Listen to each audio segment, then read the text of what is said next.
Hello, and welcome to the daily Orthodox Christian scripture reading for the 16th week after Pentecost, Saturday. The first reading of the day is from St. Paul's first letter to the Corinthians, chapter 10, verses 23 through 28. Brethren, all things are lawful, but not all things are helpful. All things are lawful, but not all things build up. Let no one seek his own good, but the good of his neighbor. Eat whatever is sold in the meat market without raising any question on the ground of conscience. For the earth is the Lord's and everything in it. If one of the unbelievers invites you to dinner and you are disposed to go, eat whatever is set before you without raising any question on the ground of conscience.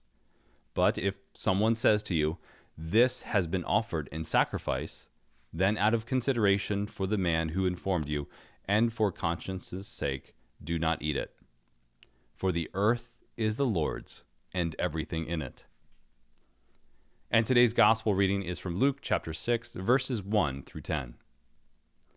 At that time, Jesus was going through the grain fields on the Sabbath, and his disciples plucked and ate some heads of grain, rubbing them in their hands. But some of the Pharisees said, "Why are you doing what is not lawful to do on the Sabbath?" And Jesus answered, "Have you not read what David did when he was hungry, he and those who were with him, how he entered the house of God and took and ate the bread of the presence, which is not lawful for any but the priest to eat, and also gave it to those with him? And he said to them, 'The Son of Man is Lord of the Sabbath.' On another Sabbath, when he entered the synagogue and taught, a man was there whose right hand was withered.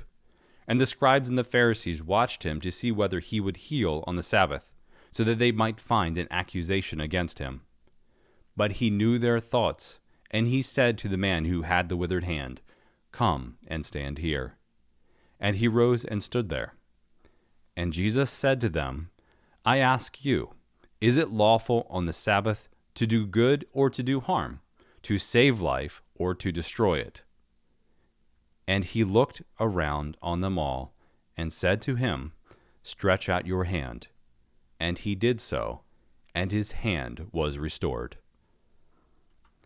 Thank you for listening. Let the brightness of the Lord our God be upon us and direct the works of our hands to do good. See you tomorrow.